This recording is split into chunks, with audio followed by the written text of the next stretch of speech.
The third lie is this: I am what others say or think about me. Well, friends, as I said, growing up, my mum talked about sticks and stones and broken bones.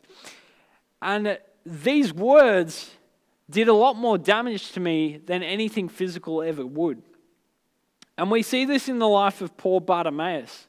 In these two verses, we see the people literally trying to silence him, trying to tell him he's not good enough to talk to Jesus, trying to stop him from coming to Jesus.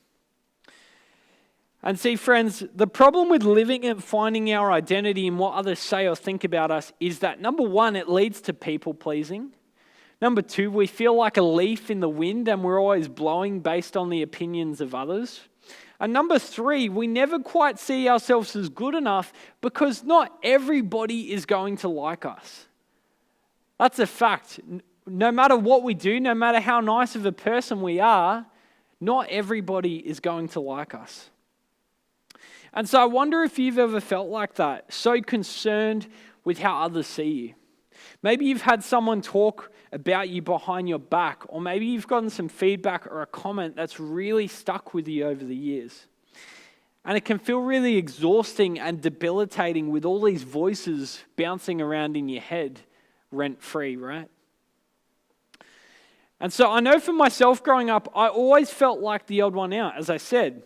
And so as I've gotten older, some of my defense mechanisms are still there, and the need to blend and fit in like a chameleon comes out at times. And so what can this encounter show us? Well, firstly, how does Bartimaeus respond in this moment? He chooses to ignore the crowd and run to Jesus. And friends, that's a lesson for us too. When those words feel overwhelming, when we feel like we're stuck in people pleasing, or like a leaf in the wind, we need to go to Jesus and find our identity and our worth in the words that Jesus says about us. And for myself personally, I've been starting the day off for the last 2 months with a little prayer that goes like this: Jesus, show me what would please you today, because there's no way that I'm going to please everyone. And so friends, if that's helpful for you, I encourage you to try that. I found that personally one of the most life-changing things I've done. Just a simple prayer: Jesus, show me what would please you today, because there's no way I'm going to please everyone.